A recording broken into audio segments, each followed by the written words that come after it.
Jean-Paul Flachat, vous êtes délégué de l'association Électriciens sans frontières pour la région Rhône-Alpes.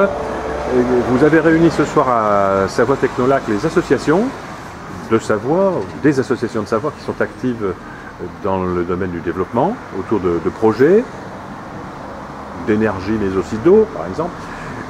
Quels sont les critères que doit remplir un projet pour être pérenne? Alors, on l'a vu dans le débat qui se déroulait tout à l'heure, la pérennité des projets elle peut être assurée déjà par un travail très en amont sur la bonne compréhension, l'expression du besoin des bénéficiaires. C'est surtout ça qui est important.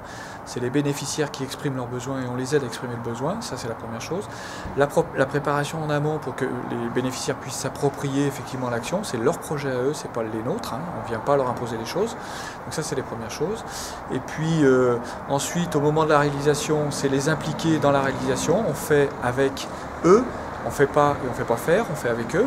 Et puis c'est aussi faire travailler des entreprises locales au moment de la réalisation parce que ça permet ensuite, lorsqu'il y a des pannes, d'avoir des dépanneurs à proximité, des gens qui connaissent les produits. Voilà. Et puis à la fin des projets, c'est mettre en place des activités génératrices de revenus qui permettent de constituer des cagnottes, enfin voilà, des budgets pour pouvoir soit recommencer une action identique tout seul, soit remplacer du matériel, dépanner du matériel. Voilà. En gros. Alors, qu'est-ce qu'on peut dresser comme bilan finalement de l'action que mènent les ONG et les collectivités, les communes souvent, depuis plus d'une vingtaine d'années? Quel est l'impact que tout cela a eu sur les conditions de vie en particulier dans les petites villes ou les campagnes? Alors l'impact qu'on mesure aujourd'hui au bout de 28 ans d'existence d'Électriciens sans frontières, mais d'autres comme Hydraulique sans frontières, on a vu, Pays de Savoie Solidaire qui nous accompagne, toutes ces ONG, ces collectivités territoriales. Le retour d'expérience qu'on fait, c'est qu'aujourd'hui, on a pu améliorer l'éducation, la santé bien sûr, puisque l'électrification, la lumière dans les dispensaires, c'est l'accouchement la nuit, l'éclairage dans les écoles, c'est la lumière pour que les adultes viennent apprendre à lire et à écrire, des activités génératrices de revenus de façon à créer de la microéconomie, et puis je dirais tout ce qui est aussi resociabilisation dans des lieux où il n'y a pas de lumière. On parle de maisons des jeunes, on parle de façon à... Je prends l'exemple que j'ai en tête d'un projet au Burkina Faso où on a électrifié et mis la lumière et l'électricité dans une maison des jeunes pour éviter que les jeunes adolescents aillent travailler dans des mines d'or, au fond de puits, dans des conditions épouvantables. Et du coup, voilà, on sait ce que ça apporte comme amélioration.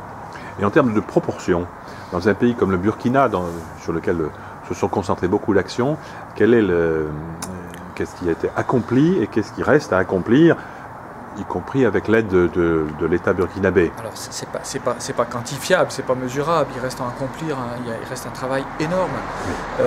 Voilà. Nous, ce qu'on sait, c'est qu'on a mené plus de 800 projets, on en mène 150 par an. Bon, qu'est-ce qu'il reste à faire? Il reste pratiquement tout à faire. Ce qu'on fait, ce sont évidemment de petites choses qu'on met bout à bout et qui finalement, au bout de quelques années, représentent. Mais il reste énormément de travail à faire. Alors, on est beaucoup sur le Burkina parce que c'est un pays qui se prend énormément en charge, mais on est sur toute l'Afrique de l'Ouest, l'Afrique centrale. On est aussi en Asie et puis un petit peu en Amérique latine. Mais sur le Burkina même, est-ce que les avancées ont été finalement sensibles? Alors, les avancées sont sensibles. Sur ce pays particulier. Alors, les avancées sont sensibles au Burkina. On sait que le Burkina, c'est un pays qui, à côté de ses pays voisins, le Mali, c'est un pays qui s'en sort mieux que les autres. Tout simplement parce que pour nous, c'est plus facile d'aller faire des projets. Donc forcément, là où c'est plus facile, on y va.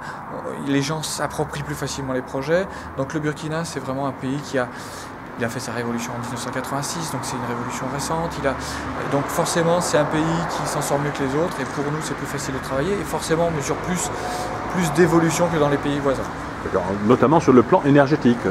On peut estimer que le Mali en est où sur le plan de l'électricité, par exemple? Sur le plan de l'électricité, le Mali, c'est très compliqué. D'abord parce qu'il y a une très grande zone désertique. On connaît Tombouctou, Gao, enfin tous les pays qui ont été, et puis récemment politiquement, un peu compliqués.